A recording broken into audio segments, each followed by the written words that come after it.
When crafting the design or presentation part of your HTML pages, it's a good idea to have at least a basic idea of how things are put together. This foundation that I'm talking about is the CSS syntax. That's S-Y-N-T-A-X, not S-I-N-T-A-X. This video will lay the groundwork for you to more easily put together your own cascading style sheets, or at least help you better understand other people's CSS files. A CSS syntax is the specific order or structure of the rules regarding a particular style or design you're wanting to add to certain parts of your web page. Now, each one of these rules consists of one or more selectors and a declaration block. Now hang with me, you'll begin to see how this all fits together here in just a second. Now a selector is the item that is being styled, kind of like the paragraph tag or the H1 tag. The declaration block is the actual style or design that is being put on that selector. The declaration block consists of a property and a value. And I've got a few demonstrations set up for you here. This is what's called an inline CSS.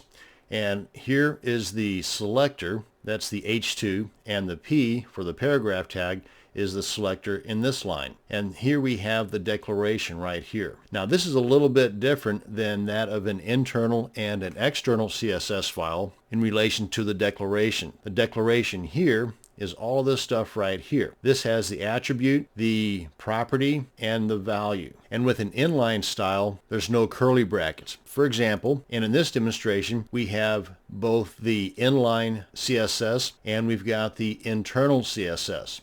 And this better demonstrates the declaration block. By the way, the internal CSS is put in the head section in between the opening and closing style tags. And here's the selectors right here, and here's the declaration. And inside the declaration, we've got the curly brackets. That's the opening and closing curly brackets. Right there's the opening, right there's the closing.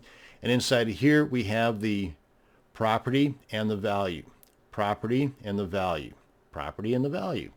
And here's another representation of a declaration block, and this more resembles a block, if you will. And for the H3 selector, we've got multiple properties and multiple values for those properties. And what I'm trying to show here is that you can have multiple properties for a particular selector. Now you can also have a combination of multiple selectors and multiple properties. And that's what I'm showing here. Again, in an internal style sheet, we have the selector and we've got the declaration. Inside the declaration, we've got the property and the value.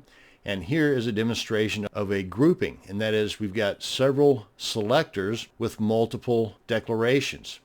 Again, property, value, property, value. Now you can have the same type of grouping in an inline, but in the declaration here they have to be separated by the semicolon. That's called the declaration separator. I call it a semicolon, but you know, tomato, tomato. So if I wanted in my paragraph here, if I wanted this content in the paragraph to be not just with a green background color, but also I wanted the text to be a certain font family or font size, then I can also list that in here. Again, so long as I've got a declaration separator or a semicolon in between the two. So to recap, the CSS syntax is the structure of the rules regarding your CSS layout. You have the selectors and you have the declarations.